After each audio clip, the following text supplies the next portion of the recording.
All right. Well, thank you guys so much for joining us today for the Skill Trades Legacy Lab Power, Purpose, and Perspective. We are three tradespeople who have done so much with our lives since we've been in the trade. So we just want to have an opportunity to just to share with you how we use the trades as a stepping stone and not a plateau. So we're just going to take about 15 minutes each just to go through who we are and what we do and where we've come from and where we are now. So I am going to, we're going to let Ernest James, our bricklayer, our seasoned bricklayer of the house, to kick this off for us. Let me stop sharing my screen. All right. All right. Well, first of all, let me say welcome to everybody.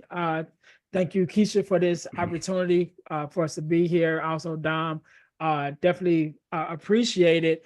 Again, I am Ernest James, speaker, podcaster, author, but for this space, I am also a union bricklayer of 22 years, I think it's been at this time. And so, yeah, it's been a journey, one that I readily jumped into, because I think that just talking about the trades in general, I definitely think that it's a positive thing, especially for men, women also, but especially for young men, because I believe that having the ability to work with your hands is one of the most I don't want to say impressive, but I think it's something that it does for you mentally, um, to know that you have the ability to build or create, with the bare minimum, with these things that you were born with. So it's one thing when you get into computers and things of that nature. Like I'm one of my other jobs that I do occasionally is I am a machine operator, right? So I can learn. I used to work at a glass factory, so I knew how to work like pretty much all the machines in the factory. But the problem with that is if the factory goes, then what do I do? So my knowledge of running these machines is now null and void because there are no machines. But the things with the trades, by learning to work with your hands and with your basic hand tools to be able to create something, to build something, to put something together that can go wherever you go. And my dad was a mechanic growing up. Well, he retired now, but he was a mechanic growing up. And one of the things that he used to tell us is one thing no one can ever take away from you is your knowledge, is what you know. And by him being a mechanic, that's part of was my first introduction to actually, seeing someone work with their hands. And there would be times when there were things that he couldn't do alone. And I have three brothers, and he would call us in there. Hey, I need you to pump this jack. I need you to hold this trans on this side so it don't slip that way, and all of that things. And so we learned how to, number one, watching my dad, watching that example of him working with his hands, but then also giving us the opportunity to work with our hands and learning those valuable skills coming up. And one of the things that my dad always said is, you don't have to do what I do, but you got to do something, you know? And so it was one of those things like, okay, maybe I don't want to be a mechanic, but what do I want to do? And me as a child, I was always creative, building. I built my first go-kart when I probably was like 10 years old. I built an actual clubhouse in the tree. I had the little movies, but I actually literally built a clubhouse in the tree, at a young age. And so I knew that I wanted to be in construction in some form. And when I was in 8th grade, we had to do a career assignment.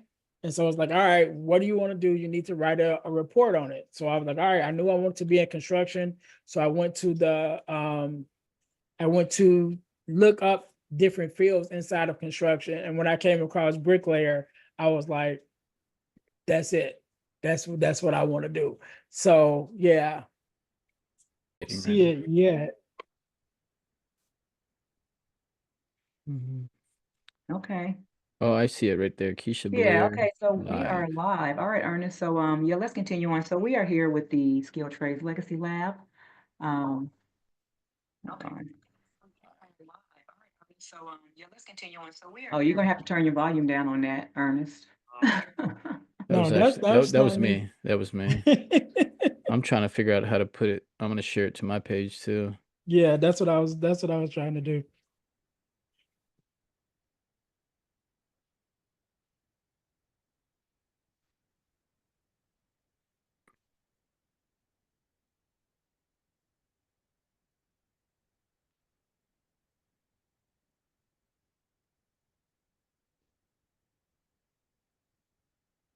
All right. So here we are at Skill Trades Legacy Lab. And we have three tradesmen here, or tradespeople, including myself. All right, we're just gonna go ahead and let Ernest just kick it off. And I know, Ernest, you were talking, but didn't mean to cut you off there, but I'm gonna let you continue with your story, or we'll just, like you said, we're just gonna have a conversation about where we've been in the trades, what we've done, and where we are now, and how we use the skill trades as a stepping stone instead of a plateau. Yeah. And I was just sharing, just pretty much, I knew that growing up or watching my father as a mechanic and helping him occasionally, working with his hands, that was my first example of, the ability to create something or the ability to put something together, just with your basic hand tools. And that kind of sparked something in me. And then I knew I wanted to be in construction at an early age. Again, I built my first go-kart with old wagon wheel parts and wood, spare wood that was around when I was really young. And I also built a clubhouse actually in a tree, like a tree clubhouse. And I always say the crazy thing about it, I was using tools because my dad was mechanic, so he had all kind of tools. And I was using tools like saws and things. I never was trained on that. I don't even know how I knew how to use this stuff, but it was just like in my brain, I was just like, oh, there's a hammer. This is what I do with it. I don't know how I knew it, but I did. And so that was kind of my introduction to, working with my hands. And when we were when I was hit 8th grade, we had to do a career report on what do we wanted to do for a career. And I knew I wanted to work in the construction trades, in the construction field. And so as I started looking through the different trades, I came across bricklayer. And that was the one that stood out to me. And I was like, that's it. That's what I'm doing. And so even after 8th grade through high school, I took construction classes in high school. My high school offered it. It wasn't a bricklaying class. It was more carpentry, but it was still construction. Got out of high school, started taking construction classes in college. Again, not bricklaying because they didn't have bricklaying. They only had like carpentry and electrician. And so spent some years doing that and became a carpenter for a point and was doing that for a while. And then I had the luxury of my aunt, one of her neighbors moved out and a new neighbor moved in, and that neighbor was a bricklayer, and he was a union bricklayer. So he told her, she knew I was interested, so he gave her the information about becoming an apprentice and all of that, and that kind of started my journey. And 20 something years later, I think it's 22 years later at this point, here I am. So that's kind of the beginning of my story. Wow. So Dom, why don't you talk about how you got into the skilled trades and what began your journey? All right, so skilled trades for me, growing up on the Navajo reservation, I don't know if a lot of you are familiar with how that, how that looks, for most of us, man. It's like it's very remote, right? Not a whole lot of resources. As a matter of fact, a lot of times you got to travel to and from school. For example, I was probably did about 150-mile commute daily just to get to school, right? But again, like our Wait, you said fathers, 150 miles? 150 Oh miles, my yeah. goodness. So about This 60, yeah. Yeah, so yeah, about 75 miles one way, 75 mi miles back. It was a bus ride, right? And there was some pretty close schools, but to get the, like, my mom, she always wanted like a challenge in school for me. She just always wanted to get, set me up with a better opportunity to get a good education, right? And so, but yeah, like I mean, our parents, our fathers, our grandfathers back then, like a way for them to be able to provide for the family. I mean, back then, railroad working was, it was very popular. Everybody's dad, grandpa, uncle, like they were all on the railroad, and a lot of those families live very well. My dad worked on the railroad, and so ultimately them having to travel and take on those trade jobs like boiler making, welding, pipe fitting, carpentry. My grandpa was also a carpenter. Um, that's so like for me, it was through osmosis, right? It was all the men that I seen in the family growing up, like the well-rounded men, Like they were all tradesmen, right? So I knew that, that was, accessible, right? And of course, growing up, getting into high school, like kind of in that point where or at that point where you're like, what am I going to do with my life? Am I going to go to college? What are my plans, right? I didn't necessarily have any plans. So, because I wasn't very involved in high school. Like, I mean, I had a lot going on back, during those years. Um, but I knew that ironworking was always going to be a fallback. I knew that welding was, but the way the school system, I think we had this conversation a while back, Keisha, was Yeah. they gave us the idea or the notion that going into the trades was like a low hanging fruit. Like Mm. it was like anybody can do that. Ultimately, you should go for the degree. And if you get the 4-year degree, you're able to come back here and make impact. And kind of had me in the mindset of like, there's no real value to who I am or what I could do unless I have that 4-year degree. So, and then not being very, academically involved in like, or actually pursuing anything, from that high school perspective, I was just like, you know what, I guess like anybody successful, wanting to come back and be someone here, like we got to go that route. So I enrolled into the community college and I started their physical therapy program. And man, that lasted for about a semester and a half. And the funny thing was, is my brother, he was in the trades already. He was an iron worker. Um, Mm. and I was using his car. And so like I remember like I was cruising around with this one girl, like we were hanging out and he had a really nice car, had a little nice Scion TC and the thing was lower to the ground, had the rims, a little exhaust. Like it was fly, right? Um but I was dropping her off and we went through this puddle and like I'm trying to blaze through this puddle and like one thing about the reservation is like we're romping rides out, like we're 4 bying through the mud, like we're just romping so like I'm trying to get through this puddle, like, and I'm trying to zoom and like I hydrolock his motor. um and like yeah, water gets all up in the motor. um it's blown out, right? And I call him and I tell him what's going on and he's like, all right, well, you owe me a new motor. And so he's like, this is what's gonna happen. I'm gonna get you a job here, where I work. And actually it was on another job site. In fact, it was the biggest job site going on here in Arizona at the time. It was in the mine in Morenci. Um, and he's like, dude, you work 4 weeks, you go exempt on your paychecks, uh, and you could get that motor, we get the swap and then clean slate. No big deal. Um, Wow. so I got a taste of what it was like to be in the trades, right? And I went in as an iron worker on that job, and I was like, man, this is like almost $2,000 a week. Gotta remember, this is like back in 2013. Mm. And $2,000 a week back then was a lot. It's still a lot of money today, for a kid that's 19, 18 years old. Yeah. Um, and I was still enrolled in school, and I was like, you know what? I'm gonna do the late start because I want to earn a few more checks. And then I was like, there's like another option for like late start, if you will. And I opted for that. And I was like, I bumped down to 2 classes part-time. Um, and then as that approached, I'm like, you know what? I think I'm just gonna take the semester off. And so I've been in the trades ever since. Yeah.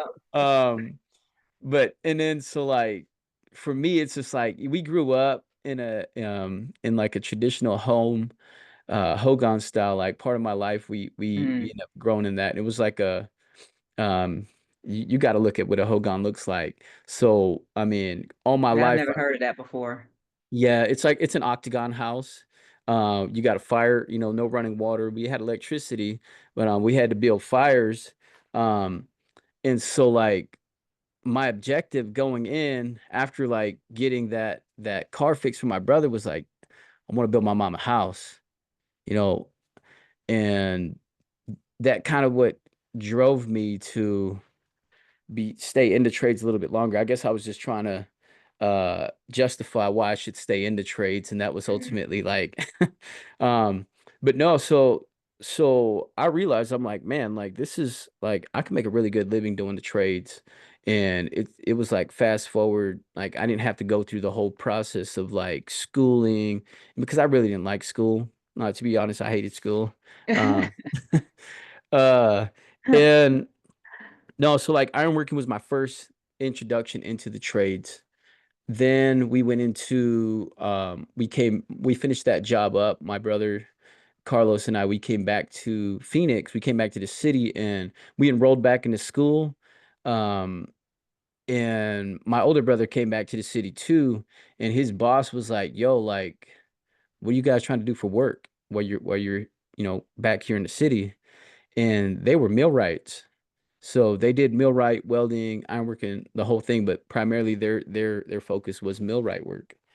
Um, and me and my brother were like, we're gonna get on with this steel company called Nexus Steel, and he's like, nah, bro, like you gotta come here. Like the more you know, like you're more valuable, to any company you go to. So he's like, come learn the millwright side of it with us. And so we got on with that company there, and we hung out there for a little bit, probably about a good year and a half before my oldest brother whose car motor I blew, they went to a startup company, and they were there for about a year, and then we came over, and man, it was just like it was a whole deep dive into the trades. Like I was Wow. in too deep. Like for me, like I'm just like, all right, I think this is what I'm gonna be doing for the most part. Like this is a really like able to provide a really good living for my family. We come off the reservation, so we're here in the city, and it's just like this, like we're set up. So how And old were you, Don, when you got into the trades? I was 19 years old. 19. And how old were you, Ernest? Uh, I was after high school. When I actually got into, I'll say this. So when I originally joined, I think I was maybe 18 or 19. Mm, And then there was some mishaps or whatever, and I got out. But when I moved to Indiana, yeah. and when I moved to Indiana, I was introduced to, you know, the Hall in Indiana, and kind of was like, all right, let's just try it again and see what happened. And I was 25 at that time. And so Okay. that was, again, I just made 49 at the beginning of this month. So it's been some years now. Yeah, so I started when I was 21. That's when I started my electrical apprenticeship program. And like Don, my older brother, he was an electrician, so he's the one that told me about it. And just a little bit on my story. So I actually love school. I would go to school in the summertime just because I actually graduated from high school when I was in the 11th grade. I didn't have to go Oh to school wow. a day my senior year, but I chose to go because I wanted to graduate with my friends. I wanted to walk. Mm. So I went like a half a semester, and I think I had like, I don't know, it was like wood shop. The only two classes I had were calculus and pre-calculus. I had took both of those my senior year. And I think I had like word processing. We didn't even have computers. They weren't even real big back then. Back in 19, was it 90? 1990. And I graduated in 91. Well, I walked in 91. But so I wanted to go, I had a dream of going to MIT to where I wanted to go. I wanted to be an electrical engineer. Well, my parents didn't have MIT money. So they actually worked at ITT at the time, so I ended up going to ITT. And I started and I realized that, okay, this isn't really what I wanted to do because it was electrical engineering technology. But I still went. And then, my about after my first year, my parents, they stopped working there. And I ended up dropping out because they took my tuition. I got a discount, like a 75% off my tuition. Where after Oh they stopped wow. working there, yeah. So it was like, okay, it was like a no-brainer because my parents like, well, I don't even know how much MIT costs, but we don't have that kind of money. You can go to ITT and you're only going to have to pay 25% of whatever the annual cost was. So after about the first year, they decided to both of them quit, and I was like, "Oh, this is just crazy." Because then they took my tuition up to the regular price, and I couldn't afford it. They couldn't afford it, so I actually dropped out of school, and I got a job. My first technician job was at a video arcade. I was a video game technician. Um, Nice. and then I was their youngest manager. I was 18 years old and I was their youngest manager, and I didn't even have a car. I didn't even know how to drive. So I would catch the bus to work, and I would like carry all of the deposits down to the bank. I would walk them down the street to the bank. And this was in Los Angeles, California. And actually the store that I managed was in Buena Park. So the store called the video arcade was Aladdin's Castle at the time. So, I would catch the bus to work, and I'm 18. So I had high school students that I would go past Artesia High, and they would get on the bus, ask me what school did I go to. And I'm like, I don't go to school. I'm a manager at a video arcade.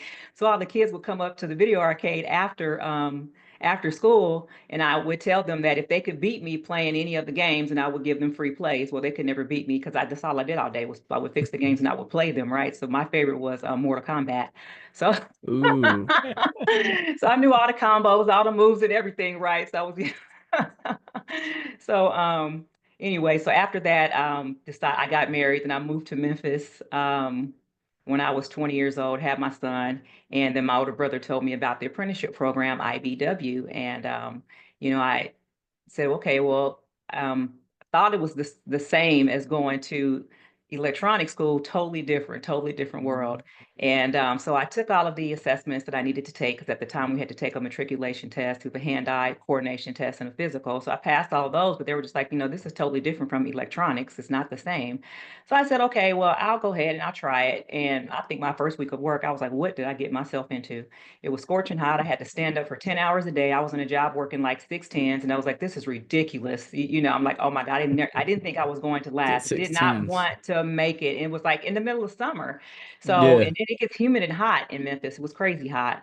Then my son at the time, he was 9 months. So now he's 30. That's how I remember how long I've been in the trades.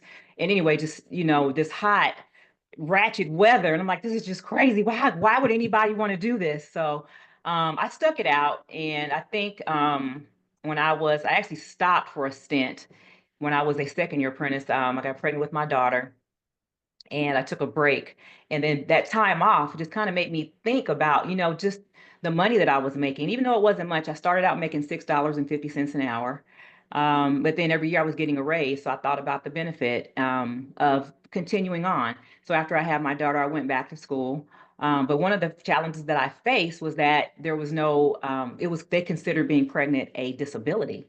So there was, nothing that they had in place. So that was one of the things that, later on I wanted to help other women to navigate through, because I had to take off work. So I took off work for like a year, went back and finished my schooling. When I got pregnant another time with my second son, but he's my third child. And I was a fourth year apprentice, but I didn't stop working. I continued to work. And actually, I worked for a company in Memphis called Allied Electrical, and they let me work in the office so I wouldn't have to take off. So they had me doing things. I learned how to estimate, learned how to take off prints, learned how to put out bids. And so all these things Nice. they taught me as an apprentice. I was a fourth year apprentice, so I got a lot of experience. So I'm very grateful to them for that. And then, so after, and I was like, I'm not taking off any more time. I'm trying to get through this. So I believe if I remember this, he's 25 now, 25 years ago, but I believe I actually had him on a Monday, and I was back in school on Wednesday to take my test. Because if you miss days, you got to make those days up. So I only missed one day.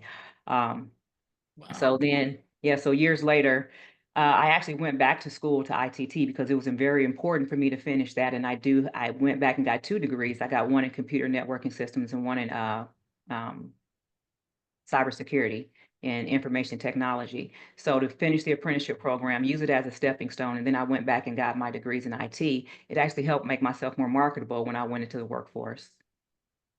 Nice. Yeah, that's great. Nice. And Yeah, we have something a little bit of something in common, Keith, which I didn't even know until I was listening to you. I actually did graduate in my junior year as a Did junior. you? Sort nice. of for the same reason that you said that you stayed. Mine was the opposite. So I actually graduated. I failed a grade when I was younger. And that's, in the speaker's world, that's actually part of my story of failing that grade and realizing that, what, I don't like this feeling, and becoming an honor roll student and all that stuff, all the way through through school, and getting to high school and still feeling behind because I was a year behind of all my friends. So I said, well, how can I graduate, with my friends? And so that meant I had to graduate early.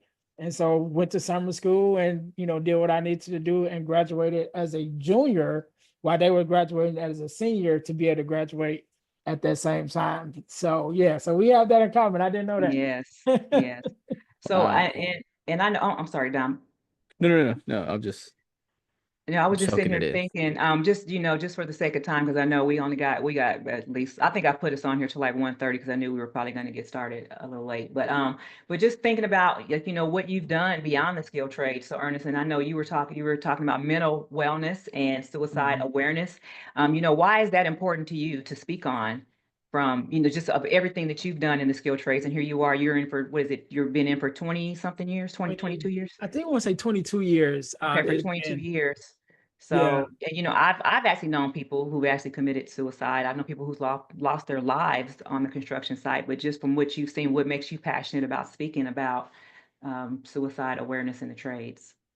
Well, a couple years ago, I was going to shoot. We always going through COVID for one, so we all were dealing with that. Lost some couple people during COVID, but also at that same time, I was going through a divorce, and with that, actually before that, going back some years, actually years before that, was I lost my mother-in-law at the time to cancer, and uh 3 years after that, I lost my own mom to cancer, and I was going through a divorce at that time. Then the economy took a hit, so work slowed down. So it was like all these things happening at the same time, and I went into a deep depression, even to the point where I was having suicidal ideations and thinking about, what, things would just be better if I wasn't here, because I'm dealing with all these things that I can't control. Like I can't Yeah. control any of it, you know. And it was because of my daughter that I changed my whole mindset around it. And so what happened was, and I did my first TEDx talk last year, and I talked about it. Me and my daughter were in the front yard of the house, and she's playing in the water. I'm just kind of sitting on a porch, and she's playing in the sprinklers. I had the little kiddie pool out, and she's playing, and then she just stopped, and she runs over to me, and she's crying. And I'm like, why are you crying? Like nothing happened. Like you were just playing Mhm. and having fun. And then now all of a sudden you just start crying.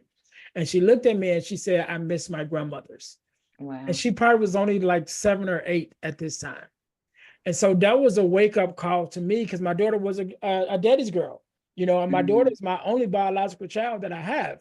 And it was a wake up call to me, because it was like, what would happen to her if she lose me too? you Yeah. know, because of course she didn't know what I was dealing with and the things that were going on. Me and her mom hadn't got divorced at that time, but we were kind of in the process of it, so things weren't too good at home. But she didn't know that, you know. But that was the beginning of turning things around for myself. And I was able to, with the help of God and loved ones and some bereavement counseling, I was able to get through that. But that's always been dear to my heart, especially when the space of mental health start coming up and everyone really started dealing with it. What I realized when I started talking to other guys on the job and then started doing my background work, that suicide in the construction industry as an industry is like in the top 10. I don't remember exactly which one it is, but I know it's in the top 10 industries of people committing suicide.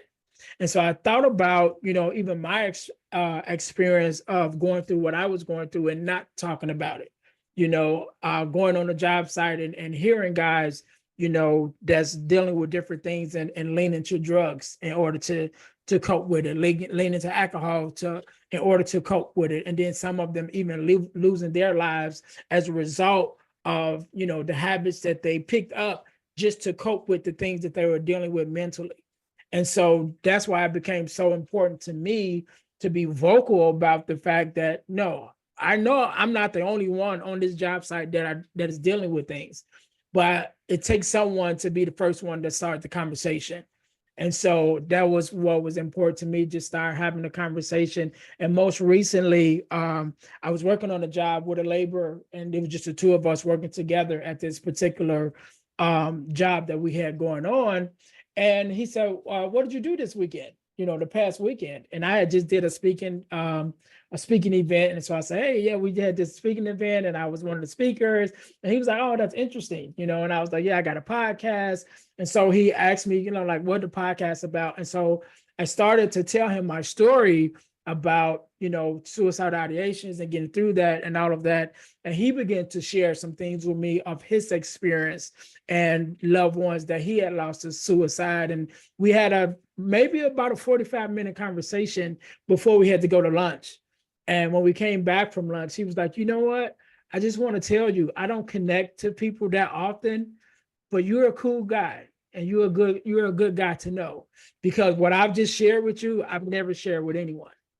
Wow. But if I wasn't vulnerable enough to say that I dealt with it, it would have never opened up that door for him to be able to say that he had dealt with it at the same time. And so that's why I'm so adamant about speaking on, you know, speaking on mental health, speaking on definitely suicidal ideation and those thoughts and overcoming those thoughts, because I know how monumental it was in my life.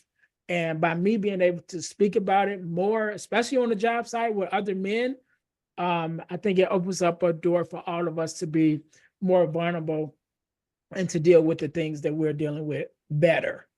Yeah, I agree with that. Dom, have you like had people that you've known that may have you know, either taken their own life or got Um, killed in a construction site? yeah. So, my my first week of high school, my father committed suicide. Mm, Um, wow, on sorry like to the hear day that. of his birthday.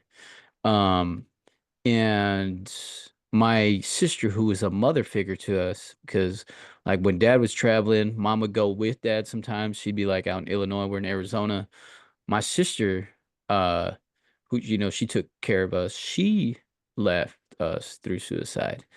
Um, yeah, so that's crazy. Like I'm in this room, like it's crazy. I'm connected with you, Ernest. Wow, because I mean, I've dealt with suicidal ideation like at the highest point in my career, right? Mhm. Man, I'm like 26, 27, right? I get this. No, I'm about like 24, 20, 23, 24. My son was, yeah, he was about a year old, so I was about 24. 25, around that age. And man, I got a learning opportunity to become a foreman at that startup company we were at. They were like, Dom, we're going to put you over the tanking division. And it's a learning experience. We're going to put some journeymen under you, but you're going to learn from them. It was the weirdest setup ever. But again, like, so like, I was like, you know, big pay increase. They give me a company truck, right? Give me some responsibility. So I'm feeling really good about that. But I'm dealing with suicidal ideation because of maybe it was like self-worth at this time. You know, just my walk with the Lord had started at that time. So like I, you know, really like put it all in the hands of like, you know what, I want a Christian household. So I want Christ to be the foundation of my house because everything else I've tried, none of that worked, right? Um, man, so like I'm I'm at, like I said, I'm at the peak of my career and it was a daily battle for me. And like I don't really want to bring like religion into this, you know, but I can't not, right? God saved me. It's crazy because like I was in the trades dealing with that daily, like and I remember like when I would show up to church, like I would go there to be like maybe this will help my issue, you know. And I remember when the worship would go on, right? I would, you know, kind of like how Saul would be relieved of his darkness Mhm. when David played the lyre, right? That was kind of that experience for me. So like when I got into worship, and so like I remember like taking that Amazing Grace song and singing that at the top of my lungs in a tank. And these guys thought I was corny. These guys thought I was crazy. But I was, you know, it was like I'm trying to drown out the voice of the Mhm. enemy. Yeah. And crazy thing is like on one of the number one uh demographics that's dealing with suicide, you know, aside from Africa, is the Native American community, right? Suicide is at an all-time high there. Like it's number one, number two, I think one of the ways that we're losing people there. So again, it's like it's a big stronghold out there as well. But yeah, that my experience with that, like I mean I had to like I really press in. I had to get in the community, the church community, but also like being vulnerable, like speaking on it, right? I remember reading the word somewhere. It was like, yo, you confess your sins unto the Lord, like you'll be forgiven. But if you confess unto one another, you'll be healed, right? Yeah. And I realized, man, like when I got into the communities, like, and when I found people who were transparent, um, in fact, I don't even think I knew of anybody that shared. I just felt like after I heard that in a message, like I'm gonna just be open about this. I'm gonna talk to my wife about everything I got going on, like the good, the bad, the ugly. You could leave me or you could stay with me. Like I'm a mess, right? And she walked me through that. We walked together and we're like, you know what, I'm gonna pursue this relationship with Christ, and then getting in those, in those small groups, and then man, I was like the youngest guy in there. I had a bunch of elders and like there, and I was a young father. And so like there was a lot of impartation, like a lot of that wisdom in that room. They were just like, yo, like this is why you have value, and this is why you need to continue to press forward. And so like just being in a room of people who were intentional and deliberate with my spiritual outcome, but also my personal outcome in like my family setting, right? So they man, like I had like that was a big portion of my life, Yeah. like impacted by suicide.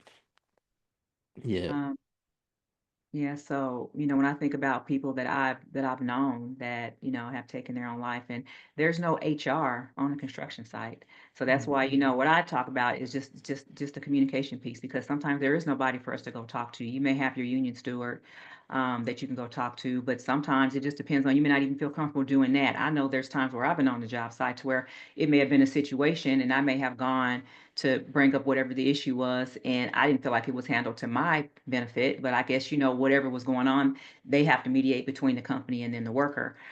So like, even when you have situations like that, you don't feel comfortable talking to just anyone about whatever it is you're going through. It's almost like the biggest advocate you have sometimes is just your tool buddy, because that's the Mhm. person that you talk to every day the most when you're on the construction site, or even, when you're working for corporations. But out there in the skilled trades and you're doing those things, you don't have an opportunity to share the way that you should. And sometimes you don't feel vulnerable enough to actually put your business out there.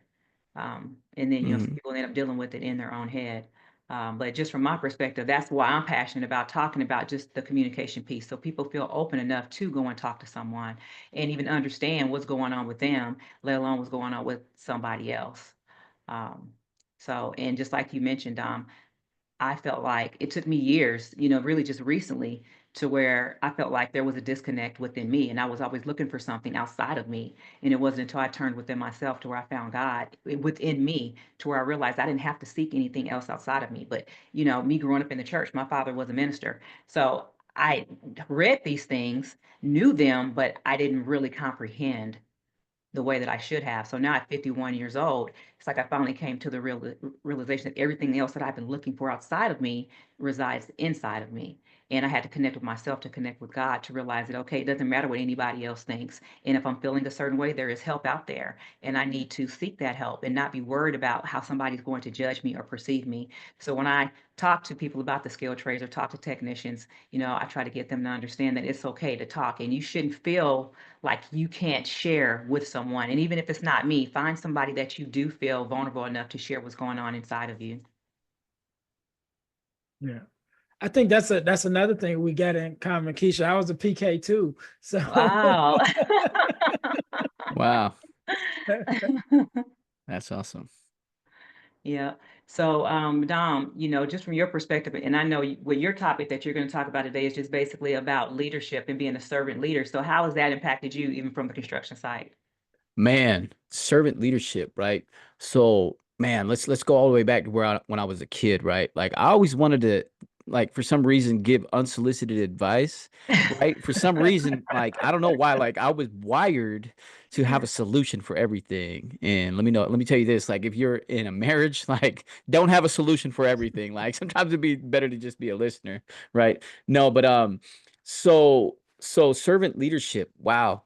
Um Again, like I'll take you to an experience I had like when I wanted to become a welder, right? I knew it paid more, right? Because being a helper, being like, you know, eh, in that like stage of the trades, you're like you want to earn more, right? But you got to learn more. So I was always attracted to the TIG welding, the stick and pipe welding in specific because I knew it paid the most, like in that environment. It was about like a $20 increase from what I was making. So I'm like, I got to learn that. Um, so what I ended up doing was like I found the best individual that was doing it there. Like everybody talked him up. His name was Ben.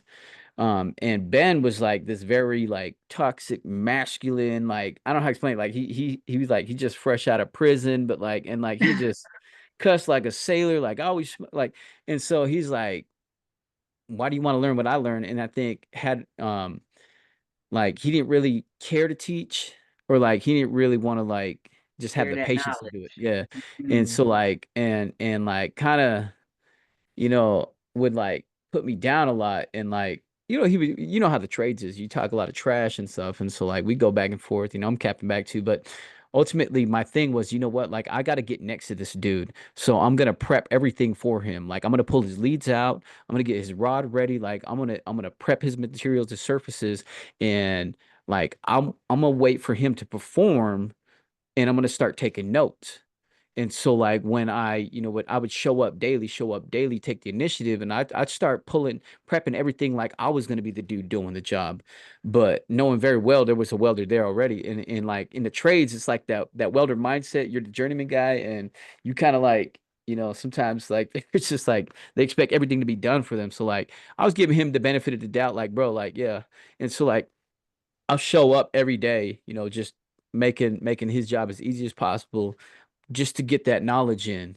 And man, it got to the point to where dudes weren't showing up, right? A lot of, some dudes just, they're laying out. And I'm like, all right, I've seen this over and over and over and over. I know how to tack. So let me get up there and like I have my hood on, everything, and I start tacking. Um, so again, servant leadership for me was showing up and like adding value, but like taking initiative. Like nobody was telling me, hey, prep everything for this one dude.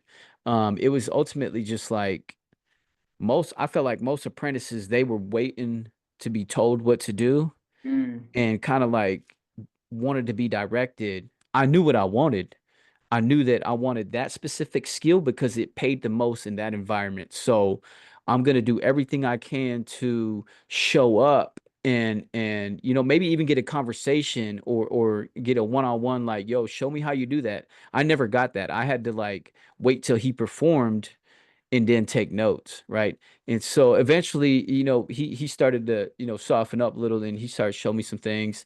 And yeah, moving on, like that was the coolest thing ever, right? Because like I got to the point to where I was able to get that practice in, like actually doing the work on the job and then get certified and then get paid a little bit more, right?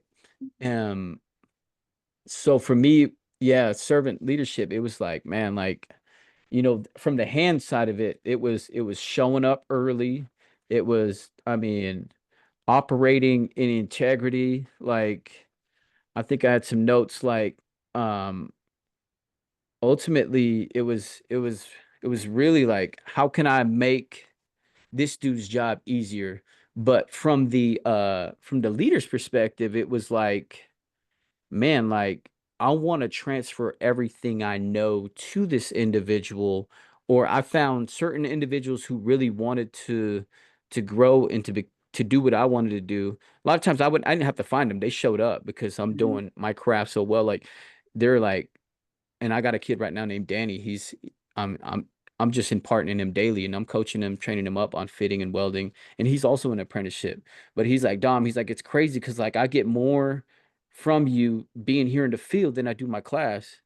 And I'm like, guess that's just the way it is, bro. But yeah, Well, that's so how it's supposed to be though, too, because that's what the yeah. journeyman is for. I mean, you want them to have Hmm. that book knowledge, but you gotta have that on the job training. You gotta have that OJT. You're not gonna be Yep. out there and become no bricklayer, journeyman, anything from just sitting in the classroom. You got to get out there and put those hours in. You're not even qualified to go work for anybody unless you have at least, well, I know for as an electrician, it's 8,000 on the job hours before you can be considered a journeyman wireman.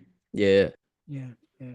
And I think that's a couple of things that you said, Dom. Number one, like you were saying, Keisha, I think that's the benefit of the apprenticeship program is because yes, you do have your classroom time, but the rest of the time you're actually on the job and you're actually learning in the field, doing what it is that you are Mm-hmm. deciding to for your career to be. But Dom, one of the things that you were saying, how you set up things for the journeyman, and that was how you learn. One of the things, and especially with the bricklayers, that we were told as soon as we came in, like the way that the apprenticeship is set up, like you're going to get your learning from the guy next to you. Like Mm-hmm. that's how you Hmm. really going to learn how to do it. Is the guys next to you is going to teach you. The other journeymen is going to take out the time to teach you. The thing with that is they don't have to, right? So then it goes into building relationship with people where they look at you and say, okay, yeah, let me help this guy out. And one of the things that we were taught or suggested early, Dom, with bricklayers, especially being refractory. So I'm in refractory, which means we work inside the steel mills, building furnaces and things Mm-hmm. like that. So it's a lot different from the outside regular bricklaying as you would see. But one of the things that they taught us early, like, okay, you want to get in good with guys, clean their trowels. Because Mm-hmm. the material that we Mm. use, if you leave it on the trowel, it gets hard. You know what I Yep. mean? It gets hard really quick. So whenever we would take a break or lunch or anything like that, it was like you have to clean them off so that the material don't get hard on your tools, and so your tools stay in good shape. So that was like one of the easiest things you could do is clean a guy's trowel. And so we would have one bucket where all the trowels would be in water so they could soak. So when we would take breaks, I would go and I would just clean everybody's trowels, and especially with me because uh probably different from how I showed up here. I'm actually an introvert. You know what I mean? So on the job site, I don't talk that much. I'm kind of quiet, especially in the apprenticeship, in my apprenticeship days, kind of quiet, kind of stayed to myself. And so since I wasn't the one that was cracking all the jokes and trying to be funny and all like that, I'm like, okay, Mm-hmm. how can I make my presence known without drawing all this attention? And so it was in the simple things, cleaning the trowels, I didn't have handing to them worry the about that. bricks and things of, Mm. of, of that nature. What'd you say, Keisha? I said I didn't have to worry about that, trying to Yeah. make my presence known Right, or right. trying to draw attention to myself. I didn't have to worry about that. It was already a given. Right. But that was that thing, is like those little things that you do as servant to the guys that you're working with, to show your appreciation of just little things that you can do for them to make their job easier. Then that makes build that relationship with them where they're like, you know what, I like this kid, let me help him out, let me show him something, let me Hmm. teach him how to do this and that. And so, and the more that you take to what they teach you and actually use it and show them that I'm applying this wisdom that you're giving me, you're not just putting it on deaf ears, then that even more makes them say, okay, I'm really going to teach him how to do something. Now I'm really going to teach him how to be the journeyman that I am, or better in some Yeah. cases. Yeah. Yeah, I understand that. Look, you said something too, Dom. You said, and I had to write this down. You said that at the apprentice were waiting for the journeyman to tell them something to do. No, not an IBW. You better figure it out. Matter of fact, you better know what I want before I even think about asking for it. That was the apprentice's job. Maybe a first year you'll get some grace. By the time you get second year through fifth year, you needed to know what I needed before I even asked for it. Um, Yeah. you know, so that's how we were trained as apprentices, to make sure that we knew what our journeyman needed. But that means we had to always be paying attention to what was going on. Yeah. And I mean, I was telling somebody the other day at one of my skill trades workshops just about break time. 15 minutes is 15 minutes. It's not 15 minutes, then you go to the bathroom. No, 15 minutes, you back, and you don't leave your work area until break time. You need to be back by the time your break is over. You decide to leave for lunch, that's fine. You got 30 minutes, you need to be back. So it's not like, oh, I'm gonna go back, I get back 10 minutes late. No, it's gonna be a problem. So I had to explain to them just about the precision that we had on the construction site and the things that we were trained to do. So once you become a journeyman, especially in the electrical world, we were trained to be anal retentive. We were trained to make, but that's us taking pride in our work, taking pride in our craftsmanship. And even, like you mentioned about us joking around with each other, if something's not right, somebody's going to walk past and ask you a question like, are you going to leave that like that? And you're like, what? What? Is there something wrong with it? Oh, no, it's that. Yeah, yeah, They're you're not gonna say offset. it's messed up, but they're gonna make you think twice about before you walk away because you're making not only yourself look bad, but you're making all of us look bad. So if it's a brotherhood or a sisterhood, we have to make sure we take care of each other. Yeah. No, man, to tell you the truth, like I wish I came up in that union setting to where it was like apprenticeship. Like I came up non-union, right? So where it was Mm. like getting where you fit in and like you got if you want to learn, you gotta learn fast. Like you gotta pick up on the fly, right? And then I mean, shoot, like I said, we were startup too. So like, I mean, they were a business like Revolution was a business that failed and then relaunched under new leadership. And like it was like fake it till you make it type deal. And it was just like you were thrown into trenches. Like I wouldn't necessarily say fake it till you make it, but like there was some welding like vessels that needed to be welded out. There was some piping that needed to be thrown up. Like if you couldn't do it, like they didn't necessarily need you. So like it was man, it was like it was really tough coming up like in that like non-traditional setting to where like you had like the four levels of you they walked you through. I mean, of course they stressed safety and all that, but man, like I mean, I the funny thing was is like the way I learned pipe fitting was like old school methods. Like I would learn tricks of the trade before I knew the actual blue book. And so like and I realized like man, those tricks of the trade like they get the job done a lot quicker. But like in a practical test type setting where you had to like put down your head knowledge and like oh what are these formulas like I know how to do it like like old school trick of the trade like when they didn't have all that and they had to figure it out. So like I remember so like that's the kind of environment I was brought up in, and it was a little tough, and especially not being very involved in like school.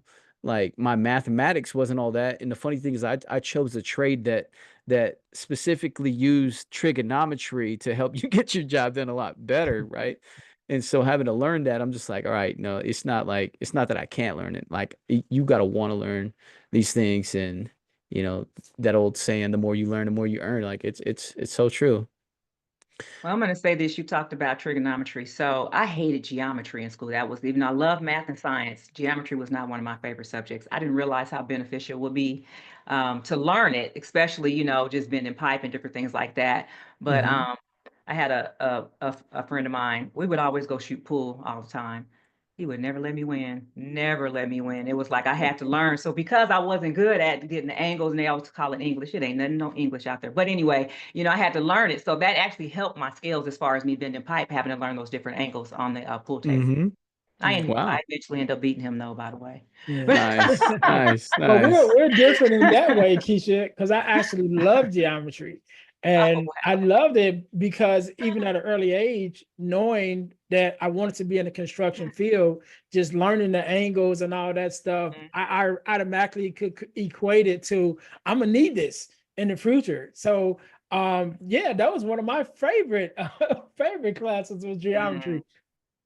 I guess it was just all the word problems. It's like I don't need all that. I really didn't really think about just, all the logic that went into it. Like, no, 2 + 2 is 4. We can get rid of the rest of that. But as far as now, I have to say, trigonometry was actually something that I did like because it had more formulas in it. But geometry, too many word problems. Yeah. Yeah, but eventually, like I said, I ended up learning how to use it Yeah. as I got older. Um, But so how do you guys, not to say my topic was about communication, high frequency communication, and just how do you think that communication has evolved for you just in your career? Because I know back when, when I started back then, it was just people, oh, man, guys, y'all like to play a lot of games. But it was just, more so, just being the practical jokers and different things like that. And now, because we have a different generation, to a lot of those things are really, those practices are not even accepted. And then I moved into maintenance too. So even in the maintenance world where there isn't an HR, certain things that were acceptable on the construction site were not as acceptable um, inside the corporate inside of the corporate realm. So two different fields there. So just from your perspective, how do you guys think communication has changed over the years for your trade? I know in the with the bricklayers, it's changed a lot. I think the industry itself has changed a lot, but definitely things have changed. And like you were saying, Don, how you were brought up, even in the construction on the union side, it still was the same in a lot of spaces. You know, the way you were treated, the way you were talked to. You know, as being an apprentice, you know, some of the journeymen would talk to you a certain way, and even, you know, talk down to you a certain way, you know, and, you know, from hearing some of the other journeymen who are, you know, more years than I have now, that, you know, you hear some of the things that were said to them and how they were treated. And it's like, all right, you know, we can't continue to do that. Like, we have to change some things. And so even now there are some jokes and some things that still hang around. Like, they'll send an apprentice like, hey, go give me a bucket of head joints. You know what I mean? And they're like, what is that? You know, so they're running around looking for a bucket of head joints. All it is mortar. Just bring me a bucket of mortar. But Oh, they no. wouldn't know that. You know At least it's what I something that mean? existed. No, I was told to go get a pipe stretcher. How you gonna stretch some Oh, pipe? But I yeah, didn't I know heard that as that a one. first year The brick apprentice. You know what I stretcher. mean? It's Yeah. like, come on Yeah. now. And Or just sit if around and you're, slap you. yeah, Yeah. if you're in the skill trades, you're like, yo, like you need to go get that sky hook. Like, I'm like, "What?" You go all the way down to the tool trailer and you're like, I'm here for a sky hook. And they're like, oh, you know what? It's over there. So everybody Yeah. knew, like, this guy's green. You're the green bean. Like, Yeah. don't mess with you. And then, you know, Yeah. everybody will be in on it. And it's like the journeyman, you go ask another journeyman, do you know where like the pipe? And no, I think I saw it back over there. It's about like, go look way back on the other side. And you was walking around the construction site. That was kind of like the little hazing thing. It wasn't that Yeah. bad. But, you know, years later, I think about it. I think I was the one to be like, look, let me tell you something. That don't even exist. Don't. Yeah. Just Yeah. Yeah. go over there and go take you an extra break because they Yeah. got you running around for nothing. So And I that's was and always that's what I like trying to was, break the cycle. yeah, that's what I was getting to, Keisha, because even myself, you know, knowing, you know, that some things needed to change over the years, you know. So even now when that happens, it's like, all right, you know, I'll let it go for a while. But if the apprentice is really like just like really lost, I'm like, all right, come here, you know, let me talk to you like that. You know what I'm saying? Like that, there's no brick stretcher. You know what I'm saying? You know, but one of the things that also changed with me, even with my communication, is, and this was just like a year ago. I was on a job, and we meet up in the morning. We're doing our morning meeting, going over what we need to do, accomplish for the day. And so they were like, "All right, we need somebody to do safety, and to be the safety guy, whatever." And then the foreman turned to me. It was like, "Well, Ernest, you're the oldest guy here, so you can do safety." And I said, "What?" You're overhead on the So I job. had to look around the trailer that we were in. It probably was maybe 12 of us. And I'm like, when did I become the old guy on the job? You know what I mean? But it was just over the years that it changes that fast. You know, you don't realize Oh like, my all right, now I'm gosh. the oldest one here. But then that goes back into, okay, now I'm the leader here. And how do I want to, you know, implement into these apprentices on how they teach and how they lead the next generation that's going to come after them.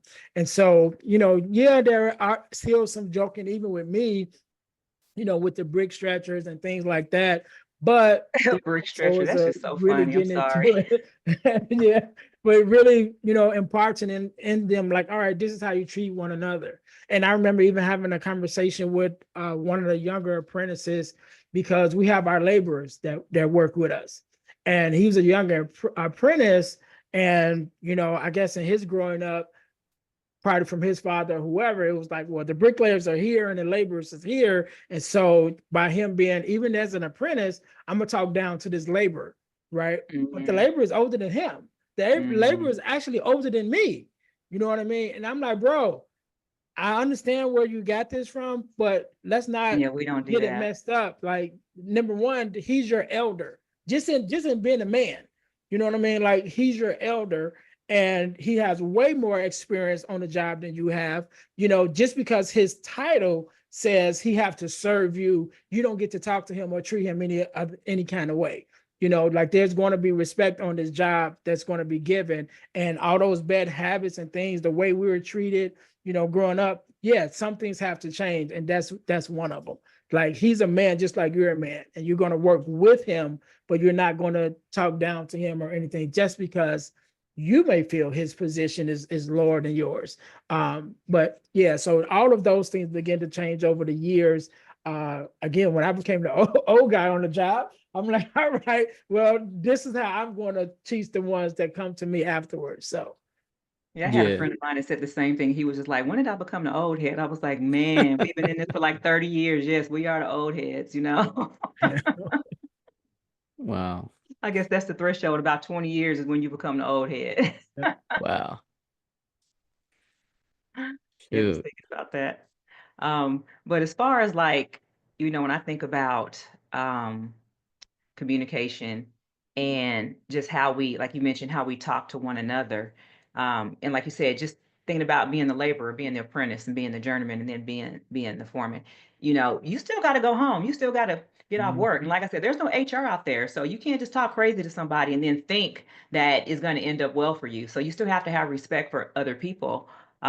Because I've known, things have just happened once you leave the job site and something happens outside of the job site. There's nothing, I don't know what they do now, but you come back the next day. Most of the time, it's usually squashed by the time you get back the next day because they usually handle it away from work.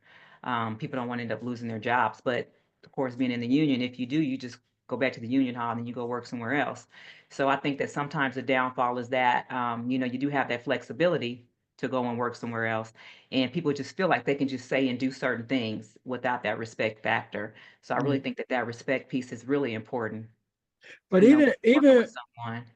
even with that, Keisha, because again, 20 something years in and multiple job sites and things of that nature, what you realize is the generation that you're currently working in, Hmm. you're working with them guys on every job. There you You know go. what I'm saying? Yes. So even if you get into it on this job, you might, get into it, like let's say you get into it at the last day of work and then you go that way and you go this way. Well, that next job, you're gonna see that guy again.